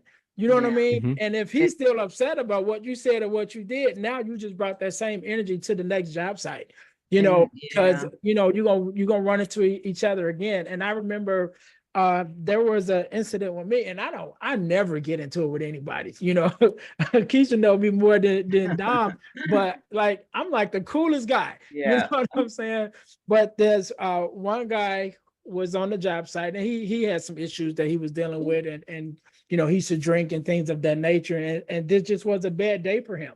And we were working side by side, and there was we were working on the scaffold, and the scaffold needed to be adjusted. And so he asked me, did I call the carpenters to come to adjust the scaffold? And I said, no, like we're working right beside each other. How am I gonna call them? Like it's just me and you. And so he just like went off on me, like, why you didn't call him or whatever. And I'm like, dude, we're the same. You know what I mean? Like, why you didn't call him? And so it kind of was a moment. I was just like, all right, dude, look, we're on this scaffold. You go work on that end because obviously you're going through something or whatever. And that was sort of at the end of that job. But it was like another, maybe 2 jobs later, we're back on the same job again, together. And, some men that they're not going to say, I'm sorry. You know what I mean? So he didn't say, I'm sorry, but he just kind of like, hey, Ernest, how you doing? No, You know what I mean? I'll buy And you I was lunch just like, today. No, I'm that'll good. be, I'm Yeah. sorry. And I was just like, I'm good. How are you? Whatever. And just to show him like I didn't carry that, and again, just knowing his background and things that he was dealing with at that time, it just was a day. You know what I mean? And sometimes we have that. But we still got to keep in mind how we treat each other, especially on the job site, and especially, within your industry, because you're going to run into them guys again. You know what I mean? That's very true. And then sometimes, depending on your attitude and who you work around, you could potentially, get to the point to where companies don't have to accept you. So it still Mhm. is in your best interest to always have a good attitude when you go on the job sites. Yep. No question. No question. Yeah. Yeah, no, I think from my experience with like communication, of course, you still kind of got that last generation, like that old school, like leave your problems at the gate. Like come here, show up, show the way. But some dudes show up and they really got a whole lot going on. Maybe they're not healed from certain things, right? And it really manifests like when they're on edge and when things ain't necessarily going their way. So I mean, I've always I think took the approach of being the thermostat, not necessarily being a thermometer. Mhm. Because Yeah. you go with the flow, you kind of do what everybody's doing, right? They're clowning, they're screwing with the apprentices. And I remember I had this one individual who his name was Pedro. Pedro Pedro had, the opportunity to be a helper for a pipeline welder. And so, he experienced the whole process, but I think he experienced some of the hazing side of it as well. But he also experienced the intentional side of it. One thing I know about Pedro is like my dude he stood on his values. Like he had good morals. And so him and like I kind of like reflect a little bit on I think some content that you put out, Ernest, you were talking about you going to the West Side with your brother and like your brother telling you, yo, like, don't do what you normally do, like, because these guys are going to take the advantage of you, like you being that nice guy, you being that, um, that dude that's trying to, make a way for others, like people are going to take advantage of that. And um, I see, I've seen people who do take advantage of that, but I also seen how it can impact, your communication and relationships. Like I think people are more inclined to kind of, involve you and, the things that are going on, but also come to you as a resource when they see that you are like you genuinely care and like maybe you're not. I mean, it sucks to be, to be in the presence of, when that's going on because, like it doesn't make the job any easier. Like, I mean, there's I think there's a time and place for fun and games, but like ultimately, having that good communication, it'll expedite the process and the quality, or it can, set you back. So for me, it's like I've always wanted to, you know, make that change, like be the change I wanted to see. So Yeah. if I didn't necessarily see the environment, like the how would you say it, like the accountability or the Mhm. intentionality, like I would do that for others. So I would find certain individuals and I would just pour into them, right? Maybe it was that younger guy, or maybe it was serving that older dude, making his job easier, but like I would be the like I would try to add that value that wasn't there, like put the missing piece of the puzzle in so that, we could try to shift that culture a little bit. And so for me, it's like, I mean, of course, like, you have your, Mhm. construction's always changing, as far as goes communication, like they want you to, know your SOPs, make sure your PPE's on point, but like they communicate all the safety and all that. But I think there's that humanistic side of it, like where you're going to just deal with character and people's, moral barometers. And like it's kind of in that space to where you're like, you get to decide whether you're the thermometer or the thermostat. And I've always tried to be the thermostat. And sometimes you do just you go along with the jokes, but I Yeah. think that knowing when you're going too far and knowing when to refrain. But that's where that leadership comes in too, Mhm. as you talk about being a servant leader, but just being a leader in general, to where you know when enough is enough and you know when to cut it off and when to whoever it may be, the person, whether it's older or younger, you know how to, reel them back in to where you don't just meet them where they are with their personality or attitude. You, like you said, you become that regulator, that thermostat, to where you try to regulate the room and not feed into whatever it is they're doing. So that's very Mhm. important, especially, as we get older. Life is precious and we don't have time to be out here just doing the things that we did when we were younger. And then we have younger people that we're trying to teach to bring into the skilled trades. We got to train them up right and let them then talk about the things that we did when we were younger that were not right. So that they know, yeah, we've already been there, done that. And this is why you shouldn't do it. Sometimes they listen, sometimes they won't. Yeah. No, another thing too is like one of the things that I put out there too is like, dude, I'm like whether you agree or not, like you're getting quality time from me. Like my kids should Exactly. be getting this time, right? I spend more time with you than I do with my kids because my kids got from about like maybe 4 o'clock to 7 o'clock, to where that's the time frame I got with them. Bro, I'm Mhm. with you from like 5 a.m. to 2 p.m., sometimes even, you know, 3 p.m. Right. And like, if we're gonna like be joking, like weasing around, like, like I'm trying to build, like I ultimately want to become a better version of myself showing up here. And I want to do the same for you. Like, and there have been times where like those conversations took place. Like, bro, like if you're on, like, you want these perverse conversations, or like you want to, just talk about somebody and not necessarily like figure out how you can make that situation better. Like, I don't really want to hear it. Like Mhm. I'm in the building, I'm in the investing into this next generation. So like what I'm trying to build outside, like I can't be a different person when I'm here. So who I am and who my character is and like what I'm modeling, like it's got to be the same as what I'm trying to do in these schools.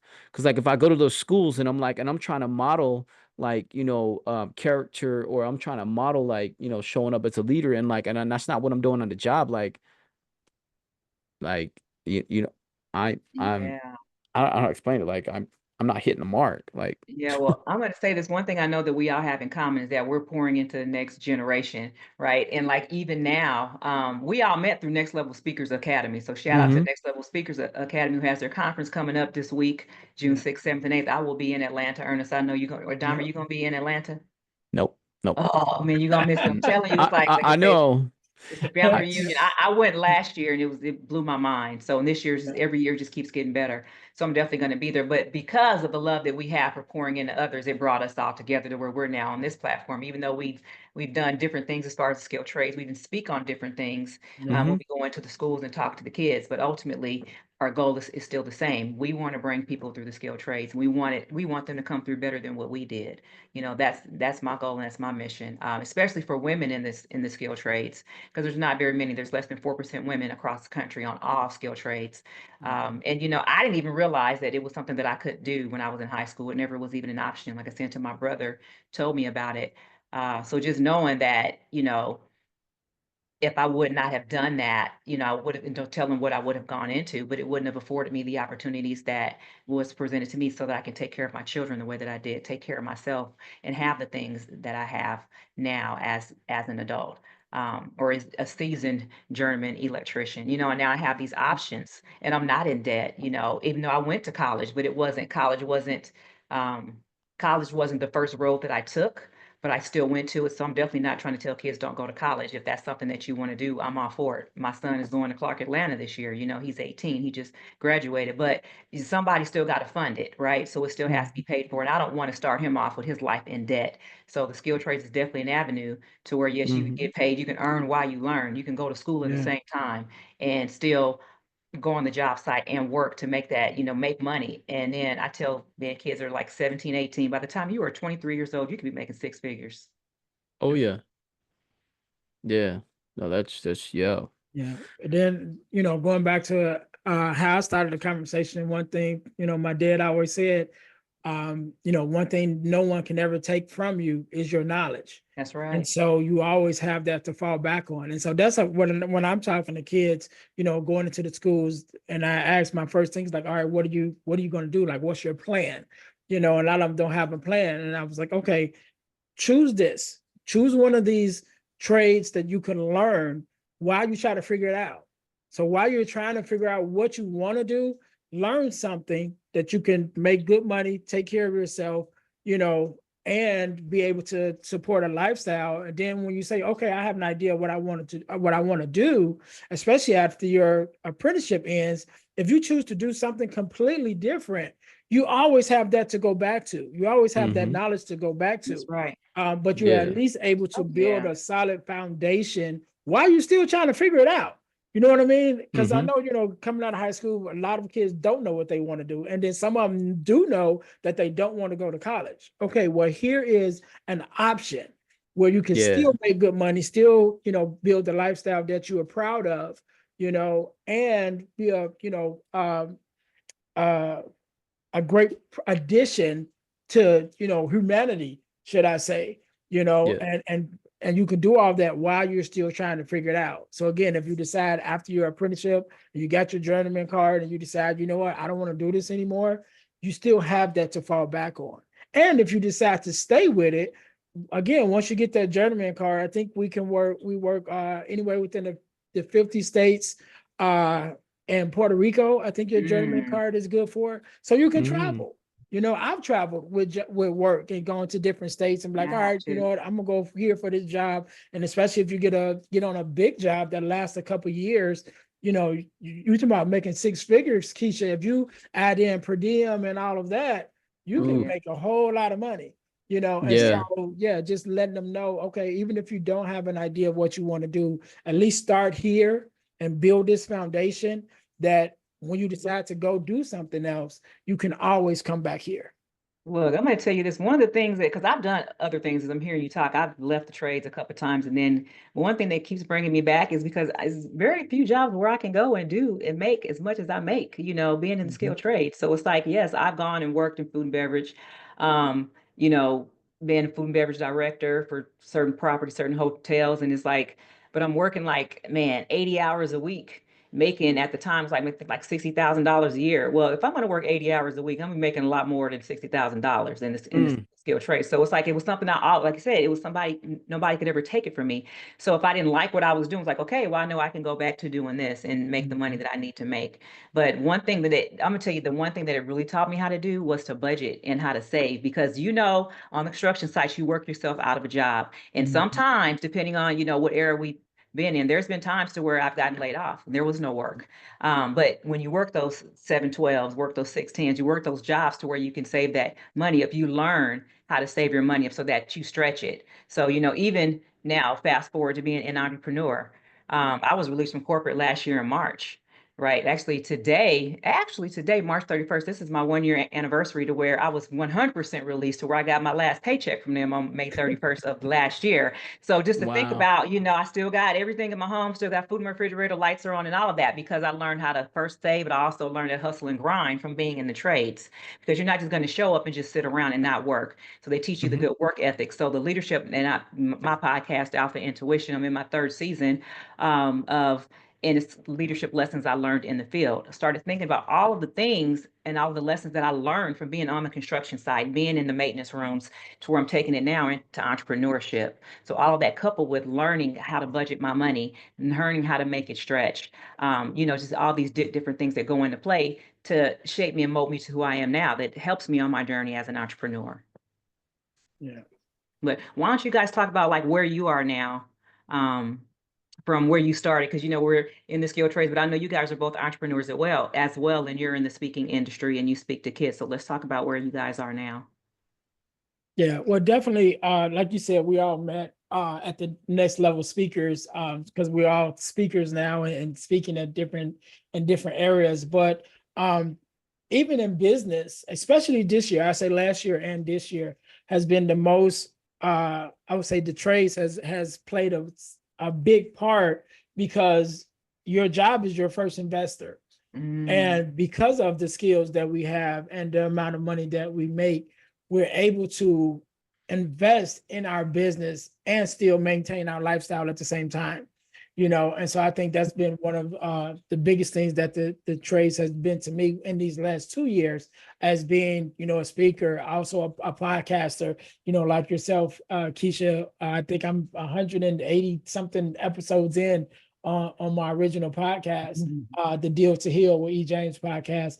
And just those things, to be able to take the lessons that I've learned again in that grind and all of that, and budgeting, because yeah, definitely from job to job, you know, you get on one job, it's like, all right, you know, this job is going to be, you know, a couple months. And then you get on some jobs that's like, all right, you got a couple days, you know, but that's where those 12-hour shifts and 16-hour shifts kick in, where you're able to work those, you know, just a short amount of days, but make a lot of money in those couple days. But being able to use that to, again, build my business and you know, build my business as a speaker and invest in my business as a podcaster, and just allow me the freedom, which this is probably something that we didn't talk too much about, but the freedom to be able to move how you want to move. You know, mm-hmm. because at least in with us, with being bricklayers, union bricklayers, we get to decide when we want to take off. You know, it's like I've been in actual jobs where it's like, all right, you're the lowest on seniority, you can only choose these days, or you can only do this. but working in the trades, being able to show up and do your job, and also be like, all right, I'm taking these days off. One of my friends who also is a female, Keisha, she's a bricklayer. She actually, I met her when I came in my apprenticeship, because she was 2 years ahead of me. So I came in as an apprentice and she was in her second year. But we work together often now. And one of the things she's been able to do at this point in her career, she'd be like, all right, I'm working this amount of weeks for the year. I'm not working the rest of the year. You know what I mean? And so she have those conversations when she come on a job. Like, all right, I know you said this job is 5 months, but that's all you're getting. And we just finished up a job recently. And of course, the company had something else lined up, and they're like, "Hey, you're coming?" I'm like, "Yeah, I'm coming." She like, "No, I told you I'm working these many days, and I'm done." Wow. So, but when you put in that time and you put in your time, and out of that, you get to make those choices. And as being with her and being, over the years, when you show up and you do what you're able, what you're supposed to do, and you prove yourself to be a good worker, then the companies will work with you and they'll allow you to do that, because they feel, and we also feel as the other tradesmen, that you've earned that right, because you showed up over the years, you've done a great job over the years, you've been that person over the years. So now when you say, all right, and even myself,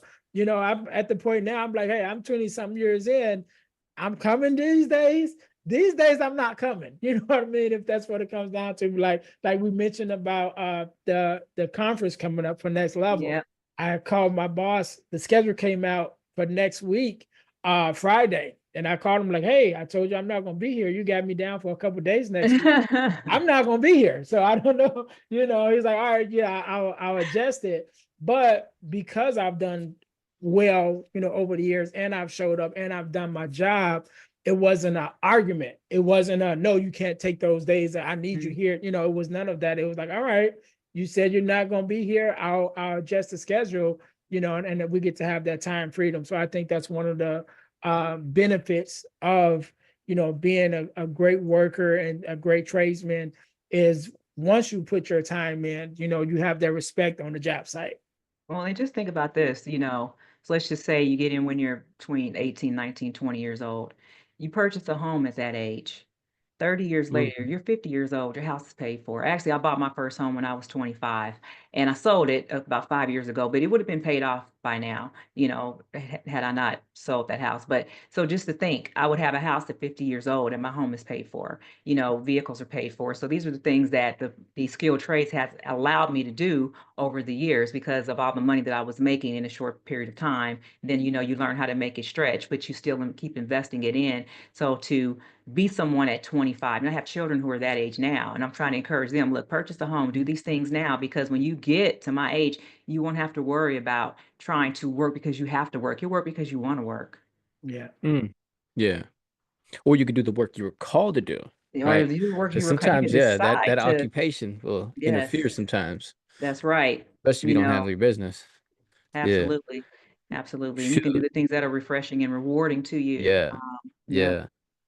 So I guess for me, man, it was like you said we were talking about like where we're at today and where the trades has brought us. So like I'm still currently in the trades and earning some kind of I'm alongside you with like taking that approach of my job being my investor. But then I've also realized that, man, like doing a job, being a good worker, but also being, honest and like, bringing, your hard work or like your calling to that atmosphere. Like I've seen that people they're very receiving of it. I was in the talent development. Actually, I had to turn it the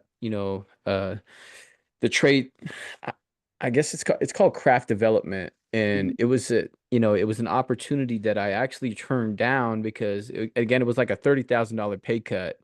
But it was an awesome opportunity and actually came, it came with a lot of perks. It was a salary job, but the thing was is like so like they saw what I was doing outside. They're like, yo, like you're passionate about what you're doing with those schools. And so, we'll give you this opportunity to take this job. Fortunately, I didn't take it. Why? Because it didn't pay as much as I needed it to, because I'm the only one providing right now. But man, like knowing that like in the trades, they're willing to invest in something Mhm. that you see like impactful, something that you see like heart's work, right? And so like for me, like I'm passionate about reaching back and showing those youth a route that they can go, building a strategy for their life if they don't desire to do college. So like when I realized that, man, like these guys will invest in that dream too, that's cool. So like let me keep building that rapport, let me keep building that reputation here, but also let me keep serving so that, maybe when I decide to depart, I didn't even lose a relationship with the guy, with the director over that talent development area. He was like, yo, we could probably do some work outside of, you know, the what we do here. I had an engagement on the reservation just 2 weeks ago. I Mhm. went down there, and it was a trade liaison, right? Trade advocate, and I went there to talk to them about, different opportunities, and then share my life story, if you will, because I came up in that area. But they wanted to be a resource. They were like, all right, well, it's short notice right now, but in the future, like if you need, whatever you need, like they had a nonprofit organization that was willing to pour into what I was doing with the schools, and I'm like, wow, so that's cool that like doing what we're doing in that next level, like the companies that I'm working for, like they're willing to invest in that. So I'm like I'm seeing it, like I don't have to hide this from them, like I don't have to like low key build on the side, because in some places, like they're not too fond of you building outside, like they want you Mhm. fully invested, and like there might be conflicts of interest, or there might be non-compete clauses that you're signing to where you can't take, what you're doing here and then capitalize it on it out there. Yeah. That happened to me with like building a welding business. I was working for a different company, and I realized that, in that contract that I signed to work with them, that I wasn't like I could actually legally be hit with some, lawsuits as far as like taking my skill set that I'm using uh for that company and then using it for myself, to because they don't know if I'm using their resources. They don't know if I'm using their clients. And but being in the trades, like I said, I was able to build a business welding, and that helped paid for my wife's education when she wanted to do that full time. She became a nurse. Um, I put that on hold, and I'm like, I'm gonna do the speaking thing because I see it's very rewarding, but it's also it's creating a lot of impact. And the company that I'm working for, they're willing to invest in that. So I'm That's like, good. all right, I need to push into this. Like I need to really like take away all the distractions and focus on, what do I want to do, and how do I want to serve in this community, like either with a niche approach, whether that be um like mental health, or but I'm also seeing like the way you're doing it too, Keisha, like with just showing them the opportunities, like creating segues and like just getting them the exposure. They're all for that too. So um again, like that's where I'm at, and Yeah. it's it's pretty awesome. I mean, Yeah. So I'm going to tell you just a little bit about, because, I was kind of all over the place for like a minute. Now, one of the things that I did to kind of help get into alignment, I really, I signed up and I took the flight assessment through Stream Execution. I took that assessment to help me to figure out where I wanted to be and how to get there. So then after it, I went through a 12-week program with one of their coaches. And then after that, I decided to become a coach myself. So that's what I do now is I go in, I go to corporate teams and I talk to the maintenance team specifically. So that's where I niche down, is to the maintenance teams, because nobody ever thinks about maintenance until something breaks or they need something added. So I tell them, you guys are all leaders, because what do leaders do? Add value and solve problems. And that's what maintenance technicians are. That's what technicians are. That's what skilled trades people are, because we add value to the world and we solve problems for people. So we're leaders. And I just instill that back into them and get them to understand that the things, I know what you learned when you were in the skilled trades, and I know what you didn't learn. And what you didn't learn are those soft skills. You didn't learn how to communicate with people. You didn't learn how to have that emotional intelligence side. There are certain things that you didn't learn how to, that is, what's the phrase? Is not what you, is not what you say, but how you respond. So it's not what people say to you, but it's how you respond. So to get them to understand that, yes, they said something wrong to you, but you can't control what they said, but you have 100% control over how you respond. So I just try to help them to understand from a soft skill, emotional intelligence standpoint about how to connect with themselves first so that they can connect with the clients and the operators and the different people that they have to interact with on a daily basis. And ultimately, it helps them to get their work done more efficient. So that's one side of it. And then I said, okay, teaching all this, I'm doing all this, but guess what? Like you said, we're old heads, we're all getting older. So what I decided to do was to go back and to talk to the children about the skill trades. Because yes, you got to get in the skill trades in order to get to the point to where you figure out what you don't know. And when you get there 5 years, I'm going to be there waiting on you. Hmm. So I'm trying to hit them from both sides. Yeah, that's no, I mean I actually see that. So like with you what you're doing with the corporate side, or you going into those maintenance teams, I mean that looks like you could even do development with the with the faculty when you get into school. So it's like Absolutely. you're focusing on the students like skilled trades, exposure here, but then your emotional intelligence side and those soft skills working with those. Yeah, you could definitely do some. I mean, Absolutely. man, like I had that opportunity and like I got called back. So we actually got to strategize. I'm going back to that school for follow-up um engagements, and no, it's awesome. Like definitely coming through, and like they what I thought was, not valuable, trades, like just from their perspective, like what they kind of embedded in me when I was, younger. This was like 20 some odd years ago.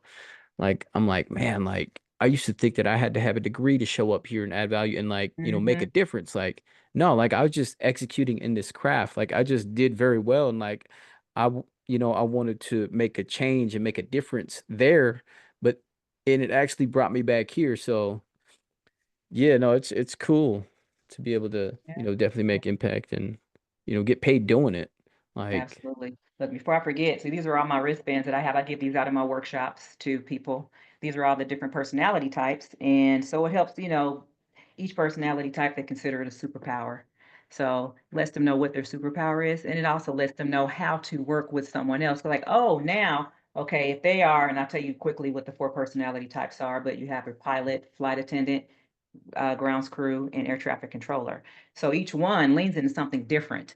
And um, when you see that, or when they know, oh, okay, well, this person may be an air traffic controller and this person may be a flight attendant, now they know how to connect with each other because they understand each other's personality type. So I think that's huge, especially in the world of maintenance, because there's so many times we're ready to shut somebody down because they're not like us, right? So now they don't have to be like us because now I understand why you're you.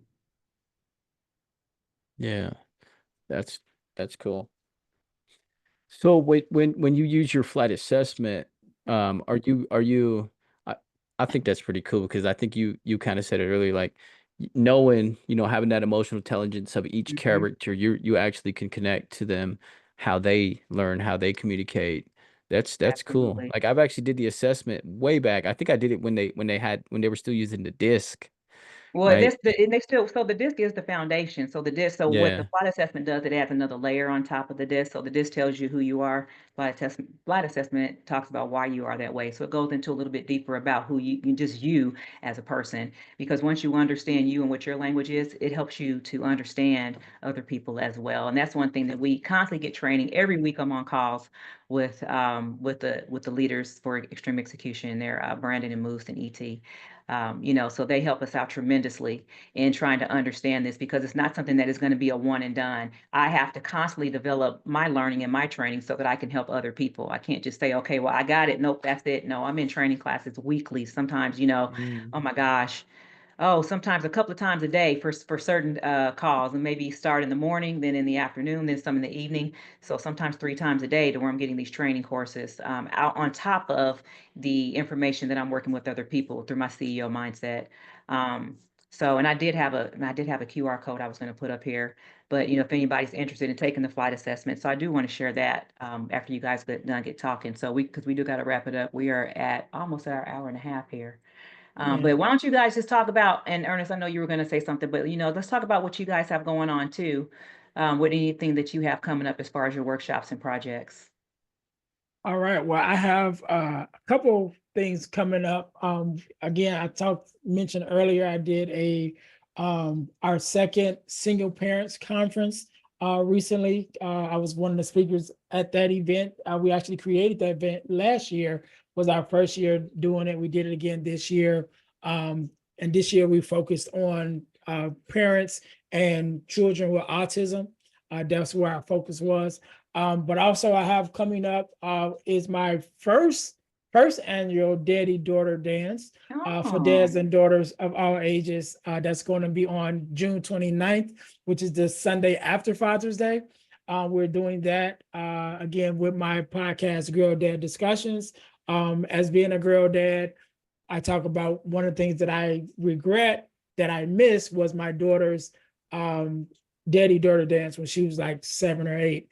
And so my daughter is 22 now.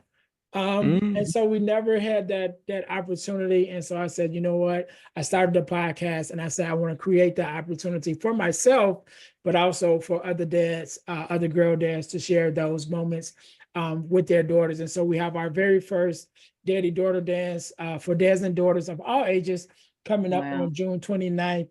And some other workshops definitely are bi-monthly workshop that we do virtually, which is the forgiveness workshop, where we talk about everything regarding forgiveness, forgiveness of self, forgiveness of others, forgiveness of the world. We do that bi-monthly. We've been doing that for a little bit over 2 years now, and still going. And so definitely some other events coming on later in the year, but those two, the most recent that's coming up, which is the um, Daddy Daughter Dance for June 29th. And then our next forgiveness workshop, which you can go to forgivenessmission.com in order to sign up for that. That will be the second Saturday in July. No, second Saturday in June. Second Saturday in June.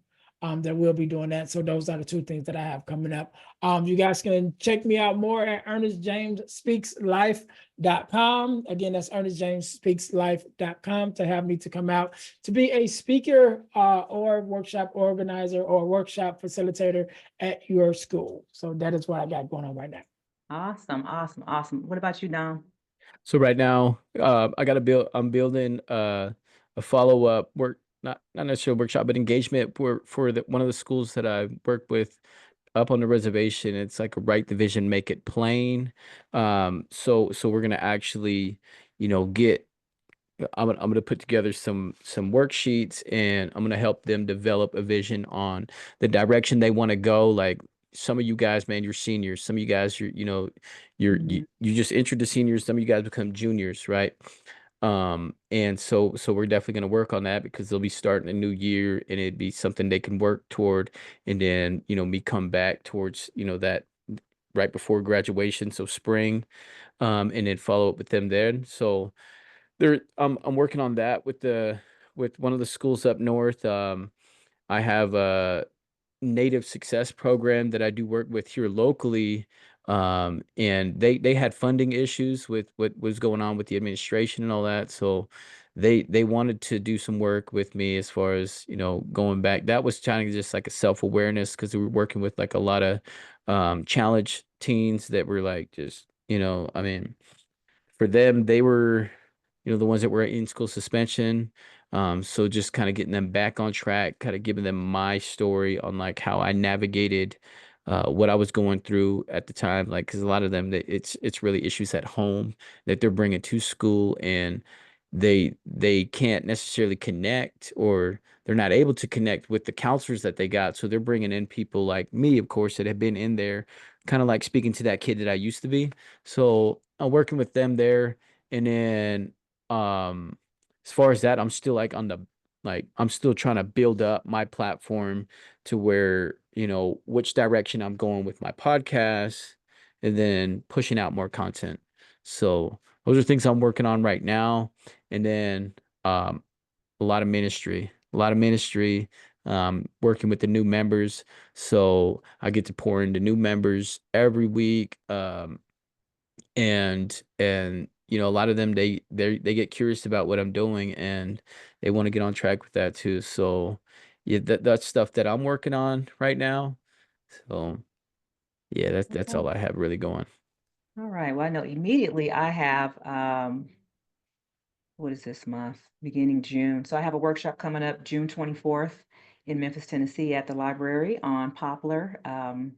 It is, I want to say 5094 Poplar Avenue, right in front of Clark Towers for another skill trades workshop. So if you have anybody in high school or you just want to come out and learn more about the skill trades, that's one of my skill trades workshops I'm doing. It doesn't cost anything. It's totally free. You just have to just come out to the library.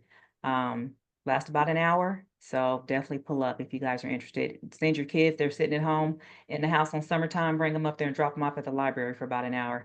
So they can learn more about the skill trades. What else? What else? What else? Oh man, just other things that I'm working on, different projects, working on trying to complete my book. But I'm hot and heavy in that right now. And the more that I say it and I put it out there, it'll push me to get it finished. But my release date right now, tentatively, is November 21st, which is my birthday. So 11/21, those numbers mean something to me. Book is called Alpha Intuition, Don't Stop, Keep Climbing. Then, Alpha Intuition is also my podcast. So I know I've streamed this to the podcast community. You guys, we did drop an episode this morning.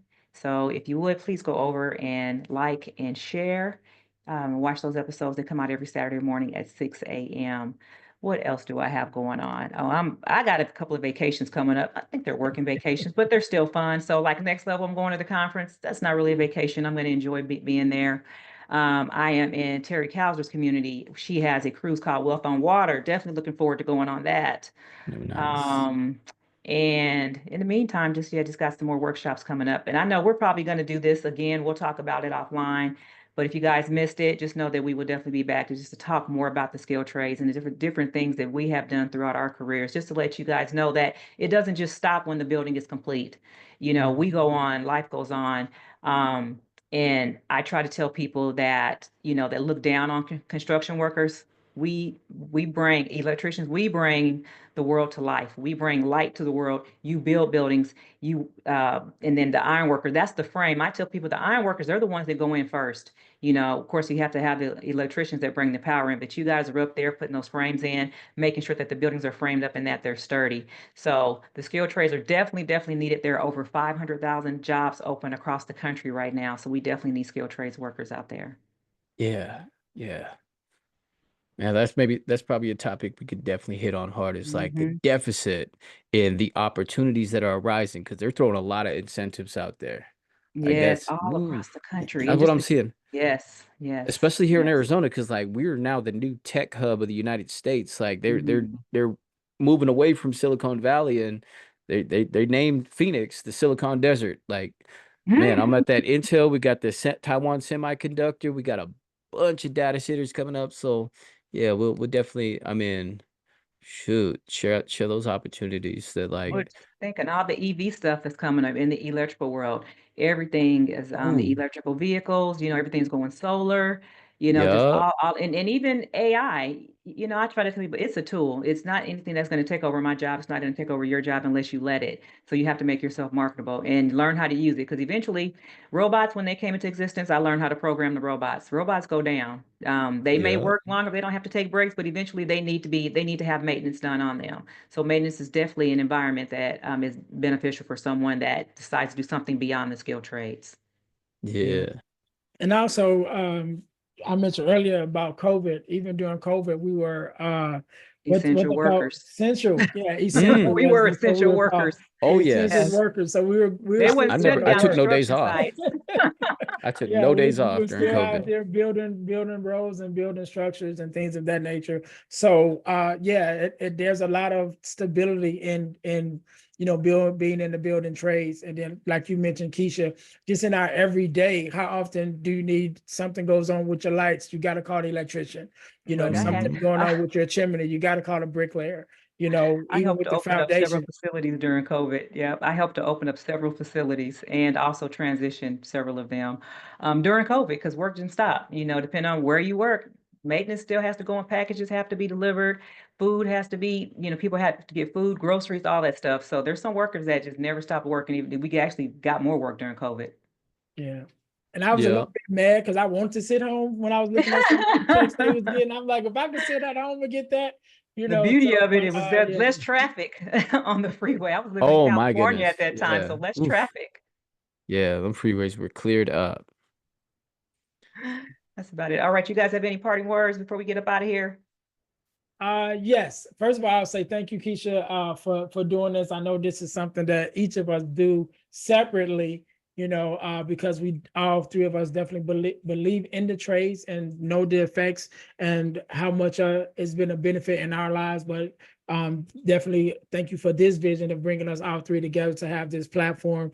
To all my beginning apprentices or future apprentices, trade apprentices, one thing that I learned over my 20-something years that I will impart to you right now before you get started is when you do get on the job site and you're working with someone and they're teaching you something, do not say, I know. That is the Ooh, worst thing you can say on the job site is I know, because if you did know, you would be the journeyman, not the apprentice. there you All go. right. So do not ever say I know. Just when you get to the job site, take that out of your vocabulary, because once you start telling guys I know, and then they're going to say, okay, and they're going to stop teaching you stuff. And they, Mhm. again, like I mentioned earlier, they're the actual teachers that you have that you're really going to learn your craft from is the guy next to you. So you definitely want to keep those relationships solid. Look, I'm gonna tell a story real quick. I remember I think he was a third year apprentice. And he was one of those didn't want to listen to me, thought he knew everything. I said, okay, we came to work one day. I said, all right, we're gonna do a world river. I'm gonna let you be the journeyman. I'm gonna be the apprentice. So everything that I was trying to teach him to do, I did. He turned around, I had a tool right there waiting on him. He needed something, I already had it. So by the end of the day, he's asked me, so do you think, I don't know, you the journeyman, you tell me, I'm just the apprentice. Tell me what you want. Oh, it's not as easy as you thought it was. So by the end of the day, he said, I don't think I want to go back to being the apprentice. I got a lot more to learn. I said, it's the reason why the apprenticeship program is 5 years long. Mhm. After that, Yeah. didn't have no more problems out of them. Yeah.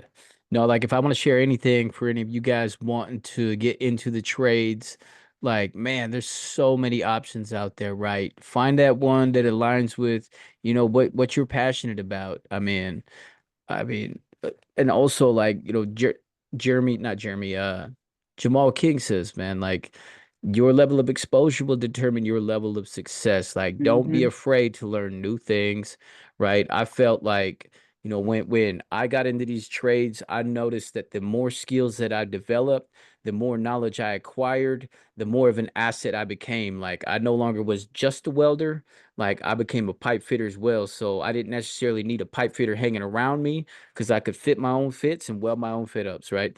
I could do the layout, right? So like, get that exposure, get in there, get dirty. Like, don't be afraid to like, I mean, there's no wrong questions in this industry. Like, it's a learning experience. Like you can never learn it all. And so that's the beautiful thing. It's like it's a segue to new opportunities, right? Like Jamal says also, like it's a vehicle to get you to your destination. If you don't want to do trades, for the rest of your life, like it's an investment strategy. Like you can invest in that dream. You can make a lot of money doing it. Um, or you can, it could get you into corporate, it could get you into management. So like it's not like a dead end type job. Like it's a lot of opportunity out here, and you don't got to get educated to and go into debt. Like you could learn on the job. um and that's my impartation to anybody wanting to get into the trades. And it's a lot of dope opportunities. Like you're building really cool stuff, right?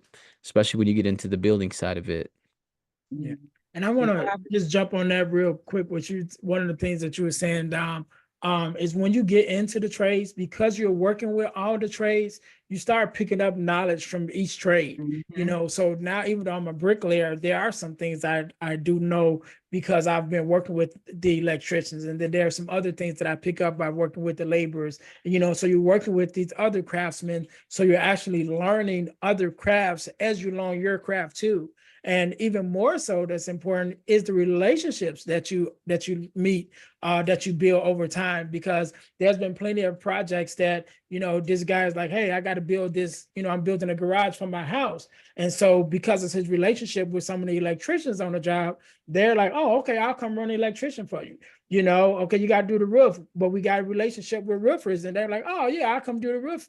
I'll do the roof for you. And That's so right. now you're taking that camaraderie that you have built on the job, and it's coming into your personal life, and you're able to help each other out on projects and things that you're doing. And again, learning more and more from each other, but then also that brotherhood and sisterhood doesn't just stay in your craft, but begin to bleed over into the other crafts, and where we become a brotherhood of an industry and not just your craft by itself. Yeah. Yeah, absolutely. Look, before I That's good. forget, I almost forgot. I want to share this. This is the QR code that I was talking about for the flight assessment. So if you're interested in taking the flight assessment and increasing your frequency of communication and understanding what your personality type is so that you can connect with yourself and connect with others. Is it showing? Can you guys see Yeah. it? There it Yeah. is. Is that Okay, great. All right. Yep. Make sure you guys scan that. I'll leave that up just for a few seconds so you guys can, anybody who's interested. And if you happen to miss it, you know, you guys can find me on social media. I think this is on Facebook, but on Instagram, it's Keisha the electrician, Keisha underscore the underscore electrician. Yeah. Before I forget. All right, and stop sharing. I'm like, oh, I forgot to share. But the only thing that I wanted to say beyond that is that I know one thing I've experienced in the skilled trades is that had a lot of those moments to where I felt like I couldn't do it. Had people that told me that I was not going to make it, people that were sometimes discouraging because I was a woman in the trades and told me that I would never complete my apprenticeship program or even go beyond the trades. And so now when I do my workshops, I give out one of these right here. This is a carabiner. This is what mountain climbers use. And I give them out in different sizes. But I tell people in the workshops is that when you have those moments to where you feel discouraged, you pull this out and remember why you started your climb. Because, you know, the only person that can tell you that you can't do something is you. And that's where the title for my book comes from. Don't Stop, Keep Climbing. all right? And that's all I got. You guys got anything else? No, All that's right. all Well, for that me. is, look, that's it. We definitely will be back, guys. Look, I really enjoyed Dom and Ernest. Thank you guys so much for joining me for this. Glad you stood up to the call, answered the call, and came up and showed out. So thank you guys so much. And we're gonna let y'all go for the day. Thank you. If you guys been rocking with us for this last 2 hours, we appreciate you. And we will be back. You know, we'll keep posting on our social media, but keep following our stories and make sure you guys stay in touch with us. All right. So you guys keep that energy. We out. Peace. Thanks.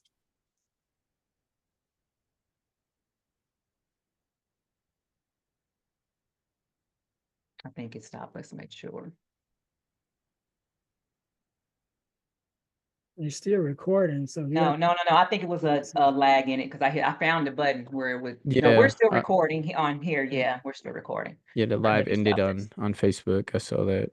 All right, let me do one more Okay, thing that's what I here. was gonna. That's what I was gonna make sure that had stopped. All right, so what I want to do here for us, because I am going to stream this. So if you guys are still watching and we ended the live, I want to put this up.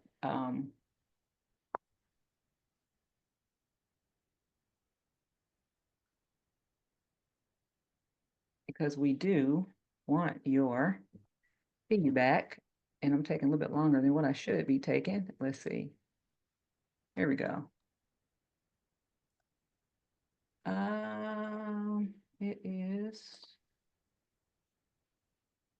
That is probably not the screen I wanted to share. I don't know what y'all looking at. Let me stop that and do it again. It is this one. Here we go. All right, so we want your feedback, and I should have put this one up, but I didn't, but that's okay. So I'm gonna stream this on YouTube as well. But scan the QR But you code, can fill it out. even share that as a post, Keisha, on Facebook, just this screen by Got it. itself, and be like, hey, for you guys that tuned in, tell us what you thought and so forth. Got it. All right, now I'm gonna stop recording.